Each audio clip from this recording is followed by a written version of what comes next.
That's where we can always be better, I think. So the big question is, what are top agents doing to absolutely crush it in real estate, grow their teams and add more transactions year over year while so many struggle? To get the answers, we interview top real estate agents to learn their secrets to success. Listen, we believe every agent should make a minimum of $100,000 per year, and we're on a mission to make this happen. We've already helped over 100 agents achieve this with our coaching. So if you want to fast track your business growth, get to your first $100,000 in GCI or add another $100,000 in GCI using social strategies, then head over to go.eliteagentsecrets.com, or you can just click the link in the description below. Also, just make sure to follow us, hit that subscribe button, and if you get any value from this at all, please tell a friend and leave us a review. My name is Andrew Dunn. And my name is Peter Michael. Welcome to Elite Agent Secrets. Hey everyone, and welcome to this episode of the Elite Agent Secrets show. Today we've got Stacey Mueller with us. She's been in real estate for 14 years. She averages 50 to 60 deals a year as a solo agent with just an assistant. And she's grown her business, switched brokerages to collaborate with more top producers over the time she's been in real estate, which is, I know, something that a lot of you are probably thinking about doing. Today, we're going to be discussing coaching, assistance, and consistency, and how you can get to 50, 60 deals a year if you're a solo agent and you're not quite there yet. Stacey, thank you for coming on the show with us today to share your secrets to success. She came on, we were chatting off air. She was like, I've got about 15 minutes. And I was like, no, we've got nothing but time. So she's going to unpack for all you listeners how you can be doing 50 or 60 deals per year if you aren't already. Stacey, welcome to the Elite Agent Secrets show. Thank you for having me.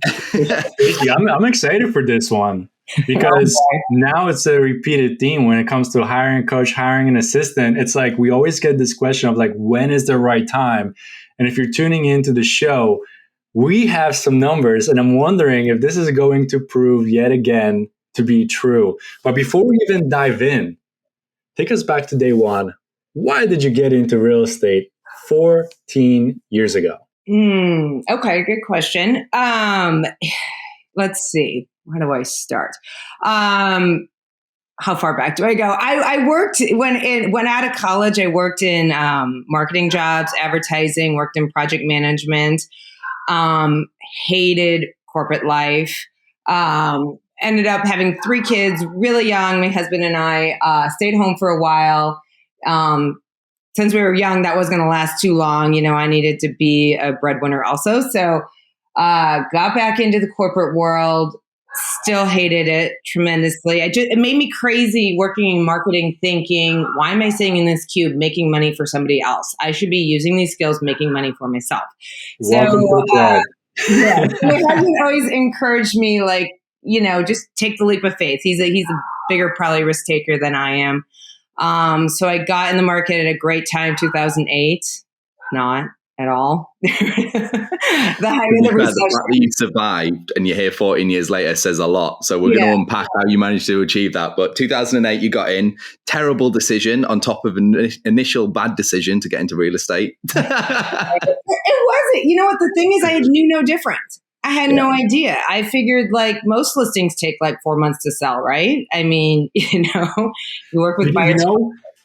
See that I find that very interesting because we had a few guests that also got in around the same time as you. And what I find most impressive is the congruency about like, I knew no different. So for you were walking into this, you didn't know how bad shit really hit the fan. You were just like, I'm here. I'm the new kid on the block. I'm going to sell some real estate. You're excited. You're ready to go. Yeah. While everybody knows it's like the house is on fire, right? But because of their perception was different than your perception, I'm assuming you also got a different outcome in that second year, right? Right. Yeah. I mean, I wouldn't say how did I do? I don't know. In those early years, I was probably selling, I don't know, 3 to 7 million, not a ton. You know, I had like 4 little kids by that point when I started. Did you say 3 to 7 million in volume? Not that much.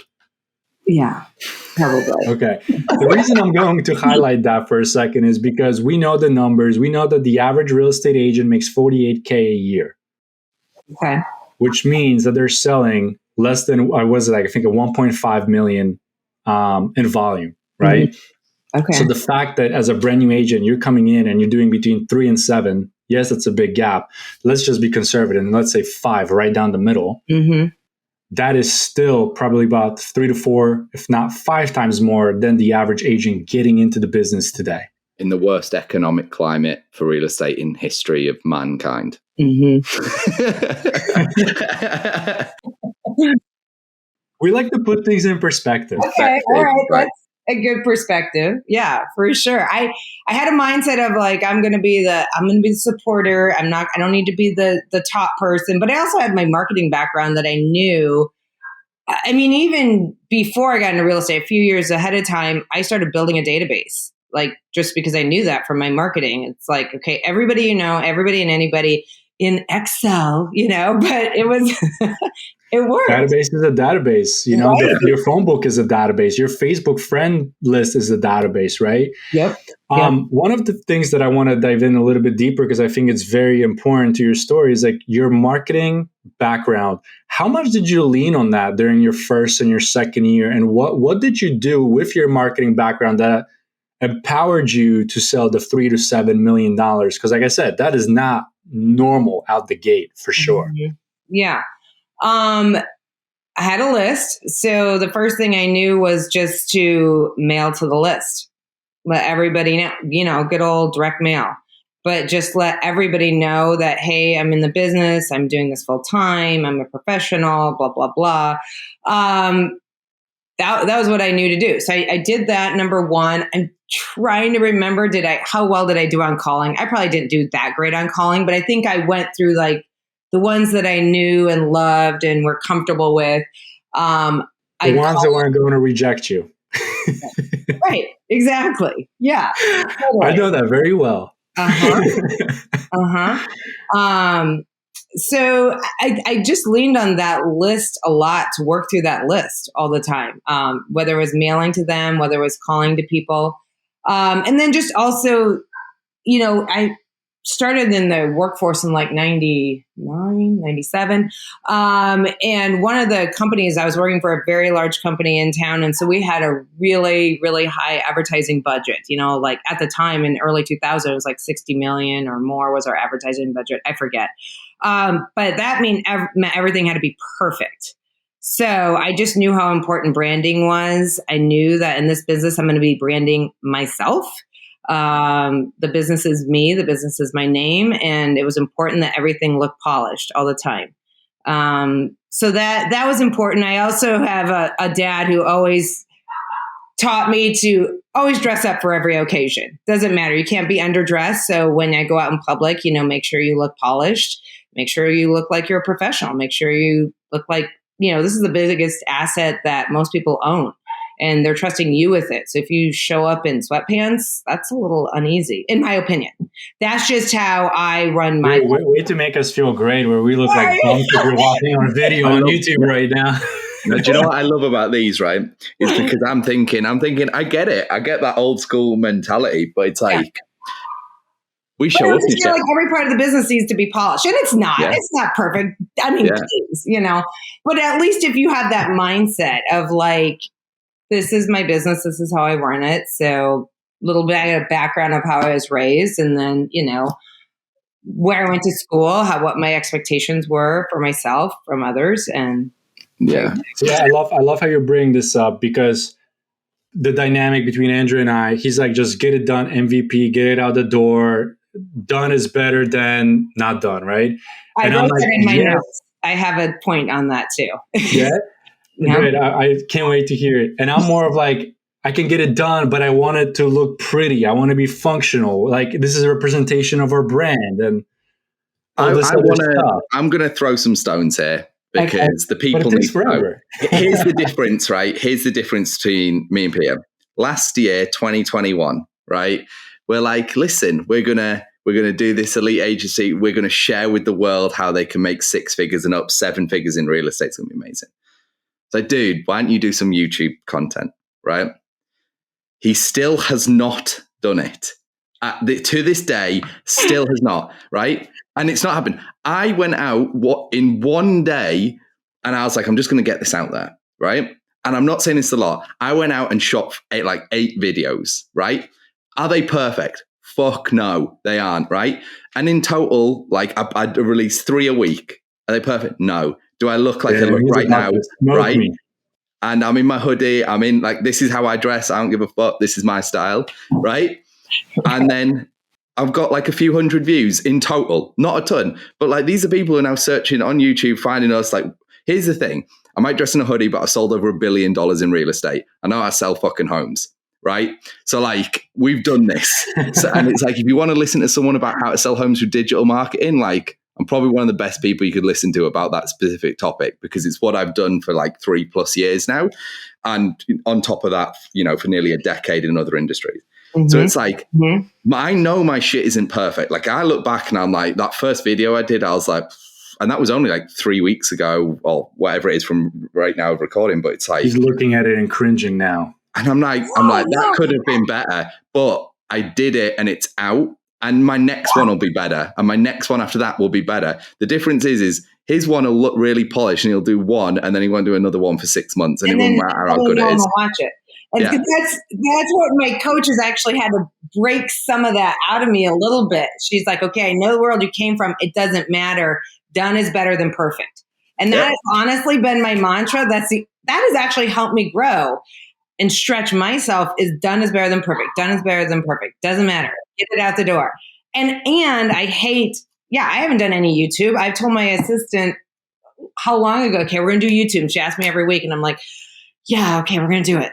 Well, you have now, because everyone listening to this show, you can go and watch Stacey on our YouTube channel, Elite Agent Secrets. So you have now. First videos are out, Stacey. This is it. This is it. Wait, do I get a little bit of credit? Because I'm in these videos too. So it means I've been putting out content for the last few months. So Andrew, suck it. So that's the thing. I am definitely done is better than perfect. And I've always been like that. He makes things look pretty. I make sure things just get done. And this is the thing. This is why this comes into like teams and partnerships. And I don't want to go down that rabbit hole right now, but it's like, this is why sometimes partnering with someone really does help. Because for me, I know Peter would say me on his team gets way more done because like I'm there supporting him, and then vice versa. My shit will look nicer and it'll have more functionality because that's his strength. But I'll just make sure the first version's out and finished. So like I am a big fan of teams and partnerships now, when I never used to. I always used to be a solo person, always. My whole life I was like, just going to take the whole cake for myself. Yeah. And then now I've got a couple of different partners and a couple of different kind of businesses. You get half the cake, but the cake is much bigger. Totally. Right. And that was a big, big mindset shift, which actually I want to kind of bring us full circle into your first topic, actually, which nicely is about hiring a coach. And the coaches do a lot of different things for a lot of different people. We coach agents on how to make 6 figures and up per year, or how to add 6 figures to their business, because that's what we're passionate about. But again, every coach is different. Everyone resonates with someone different, and everyone needs help with different stuff. Like we just do social media, leveraging social strategies for lead generation and sales. If you don't need help with that, we're the wrong people, right? So talk to us about your coaching. Take us on a journey, give some shout outs to great coaches, unpack that for us, hiring a great coach. Yeah. So when I was all excited, all in, starting out the business, I thought I was going to get a coach right away. Like by 2009, I was looking into coaches. I was trying different things. I knew the coaching company that I felt like would really make me money. And I was trying to engage with them. I was trying to get on board with them, and everything they were doing to me was irritating me. And I thought, my God, if you want me to do that to other people, it ain't happening. So I kind of went away from it for a few years. I found another coaching program through my company that I was with at the time. I did the classes, and those were great. Learned a lot of fundamentals, fine, whatever. Never signed up with them because I was like, well, if I can't have the head of the company, then I'm not signing up, because I only want to work with him. I mean, that was stupid, but that's really what I thought. And then when I switched brokerages in 2016, when I was starting to just get flat and bored with the business a little bit, I almost switched companies in 14. I got scared. I didn't do it in 16. I switched companies. And that was when I was like, I'm all in. Kids are older now. It is time to like take it to the next level and start putting myself around the competition, doing whatever my competition does. And so brokerage I'm at now, my broker put me in a mastermind group right away with people who are like minimum $10 million producers on up. And so I was like a little intimidated, but I thought, I don't care. I'm just going to do whatever everybody else does. And so one of the first couple months of being there, he brought in, I don't know if we're saying coaching names or not. Yeah, go for it. Okay. So he brought in Debbie DeGroat with Excellium. She's out of California. Do you guys know her? No, not familiar. Okay. She started her own coaching company, like, I don't even know, 5 years ago or something. I liked her because she was married, a mom, had 4 kids, probably similar to my kids' age, just really smart. I just could resonate with her. And I just said, okay, I'm signing up. Done. Do it. I'll sign up. Just like, don't think about it. Just do it. Do what you say you're going to do. And so I did. And I wasn't signing up with Debbie. They matched me with who they thought. Absolutely love my coach. She's a mom. 4 kids. Her name's Alyssa Granlund. She's out of Minneapolis. Killed it in her market. Did it forever. Had a big team. But she's so normal. And it was just like we just connected and she totally understood me. She just knew like what would work for me. And really was just, big thing was accountability and pushing me out of my comfort zone. Doing all those things I always said I would do and I never do, like client parties. Yeah, I'm going to do a client party. Oh, yeah. Okay. Oh, I missed it. Whoops. Tough shit. Mm-hmm. Not again. Yeah, exactly.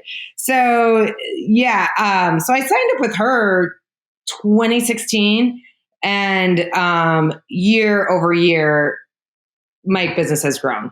I mean, it's priceless. I know people think that, I don't want to spend the money. Well, then I just heard this quote today. It was in the absence of direction, we create our own direction. And then, and you have to kind of think about it a little bit. I stole it from somebody, but I was like, whoa, that is so true. When I'm not being directed, I'm just off in left field. I'm just kind of floating. So I need it. I need that person that I can meet with. I only meet with her twice a month. But she gets me right back on board of what are the goals? Where are you going? What are you doing? What are we doing to get there? So I really like that. And also, I wanted to take a step back a little bit because I think we kind of just breezed over this. You said in 2016, you were bored with the business. Mm-hmm. First of all, why? I want to know, like, what caused that? Like, did you hit like a certain number of transactions? Did you plateau in your production? I think I was plateauing in production. I think I was around like 7-8 million. I was just like, okay. I was just like, it wasn't that exciting anymore. It was just kind of like, it was like the years were on repeat. But again, I also wasn't pushing myself out of my comfort zone. I wasn't stretching myself. Like, who wants to do that? So that, no one wants to do that either. But I was just getting really bored with it. And to your point, I think I was doing everything by myself too. So I'm trying to be the marketing VP and I'm trying to be sales and I'm trying to be ops. And it's just like, you can only go so far when you're doing everything yourself. And you just, I don't know, I think I probably got a little burnt out and I just wasn't excited in my company anymore. It's interesting because you were basically running a company, but you were fulfilling all the roles, which eventually, in order for you to grow, you needed to create a little bit of leverage, right? Mm-hmm. But also the other thing that you said was the coaches. Like, what do your coaches do for you specifically other than like, hey, did you do this, right? Because sometimes there's a difference between a coach holding you accountable and also hounding you, or are they hounding you because you're not doing what you're supposed to be doing? Mm-hmm. And at the same time, it's like, how do you trickle that down to your team at the same time? Because if you don't have a direction, like the quote that you said, in the absence of direction, we give our own direction, right? If you're the captain of the ship and you don't have the coordinates plugged in and you have a crew on that ship, how the heck is the crew supposed to know What did they have to set sail? I don't know. North, south, west, I east. fucking love your analogy here, mate. I know my analogies suck, but you kind of get the point. It's like, how is the crew is supposed to navigate the ship? Right. But the captain doesn't know where the hell we're going. Right. No, 100%. Yeah. So that's what I will tell her my goal at the beginning of the year. We work on it, in December. So she's always backing up to that goal. And then how many how many meetings do you need to be on a week? How many transactions do you need to be signing a month? How many deals, whether it's a buyer deal or it's signing a listing. I mean, always backing the numbers. But our conversation, we're very conversational. And her personality style just matches mine well, but she doesn't let me get away with it either. She's not like, did you make 40 calls today? It's not like that. It's not like that at all, but we coming up with a plan that we're going to be doing and it was like little by little. That was what was great about her too. It wasn't like, okay, dive in, you're going to do all these things. It's like starting a diet. You're never going to do it. So that was what was great about my coach is I think she understood my personality type. And it was like, okay, let's work on this. Like we need to do 3 client parties a year. Okay, let's get those in motion. And then it was like, how are you reaching your clients weekly or monthly? So we started an email campaign and that's like weekly. And then we started a direct mail campaign, blah, blah, blah. Yeah. But then she's always, how many deals, it's always a question of like, how many deals did you do since the last time we talked? Oh, yeah. I know that question's coming. So. And she makes you track all your metrics, I imagine. Mm-hmm. Like deals, calls made and all that. See, one of the things actually, I kind of called it when I said about hiring a coach. It's you got to find the ones that resonate with you. And you literally found a coach who was you just somewhere else in the world, like somewhere else in the country. Way better than me. Yeah. But it was like, they're a mom, they've got kids, they've been successful. So they're me, but where I want to be. Like they've got the path, right? Mm-hmm. Which is what I was kind of saying, that you've got to find everyone. I mean, listen, there's nearly 2 million realtors or over 2 million realtors in North America. There's not that many coaches, right? Some will resonate with you, some you will hate. And that's the point. And also some will teach you what you want to know. Like, for example, if you want to know cold calling, don't come to us. We don't do it. Like, fucking hate that shit. Don't come to us and ask us how you cold call. We can't give you any good answers. But it's like, it makes complete sense that you are like, this person resonates with me. And then it also makes sense that you listen to her. Because then it's like, well, this is who I want to be in the future. She's already done it. Like, I should just take note and do what she says, because then I'll get the result that she's had, right? Mm-hmm. It's like, just follow this well-worn path, mm-hmm. which is, I think, and again, on the coaching side, it's like the investment. You were like, well, if I've got to get there, I've got to start putting skin in the game. Like, I've got to invest in myself, in my career. Like, this isn't something that you can learn it over time, but coaching and courses, they're a fast track. Teams are also another way, but your commission splits are paying for the coaching. That's the way I've always looked at it. Mm-hmm. And it's like, you've got to pay if you want to fast track your growth. Mm-hmm. Like, you're paying one way, money or time. Mm-hmm. Nothing's free in this world. I hate to tell people who are listening, nothing's free.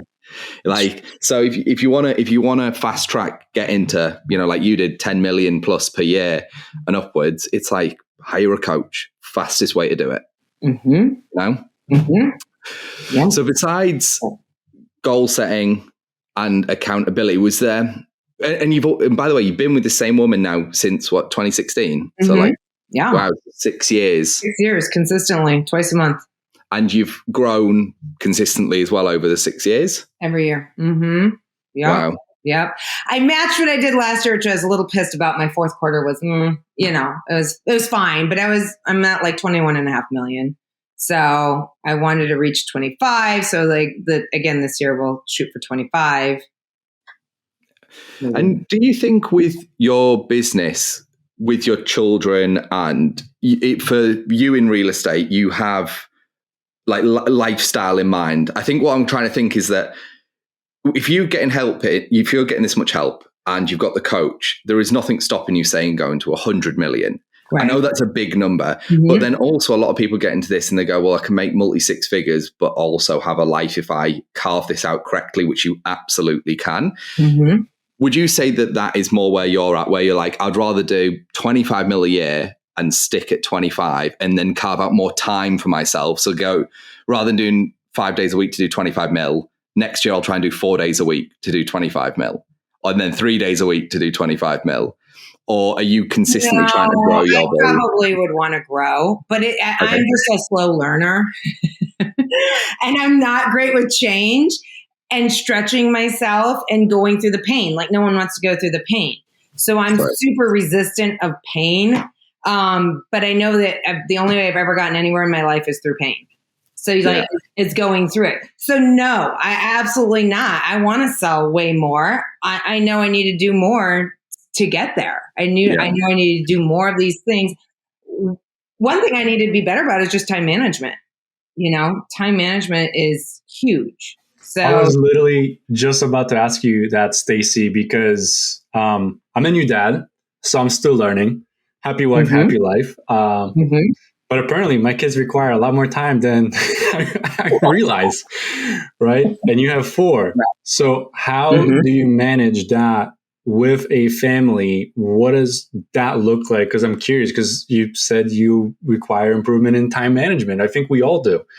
And we all get into real estate because we think it's going to give us ultimate time freedom, not realizing that it's a pile of shit and you're on 24/7, 365 if you don't set proper boundaries with your clients and expectations. There isn't one day we don't work. Yeah. Yeah.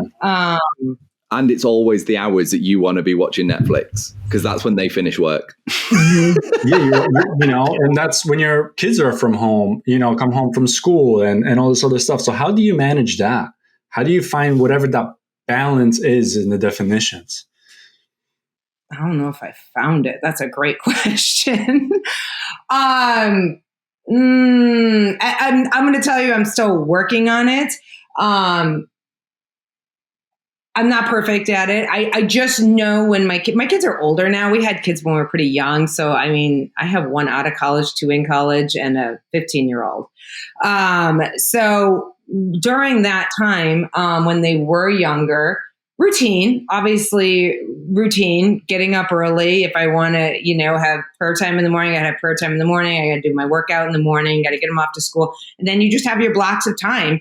But am I great in those blocks of time? That's where we can always be better, I think, is shutting out all the distractions for like 2 hours that, eat the frog. The most important things are going to get done during those 2 hours. Am I great at it? No. But yeah, I think because when I started, my kids were in school. My youngest was 2. He had to go to, I had to put him in part-time daycare. He couldn't just be sitting in the other room. That didn't work. So you just have to manage. But I also knew that at the time, I didn't have to kill it. I needed to support the family, but I didn't need to be number one. That was just my mindset at the time because I wasn't going to miss anything because I knew how quick it was going to go. And that was the beauty of this business. And the first year out, I'm making way more than I ever did in 1 year of a marketing job. Probably more than double in my first year. So, that was what worked for me. And then the kids got to a certain age where it's like, okay, I can do more now. I can definitely do more. But I think it's always time management. I think you can do it with the kids. It's just, and I'm not great at it. So I can't. That's the $1 million question that we are going to try to solve on our podcast. Okay. Because as much as I love that answer, I'm still trying to figure it out myself. And good news is we're not the only ones. We've had other guests and they're like, yeah, we all suck at time management. We all can improve. So if somebody's got it down, please reach out. Yeah. Oh, and by the way, if you're interested in gaining access to our courses and coaching 100% free, then head over to go.eliteagentsecrets.com.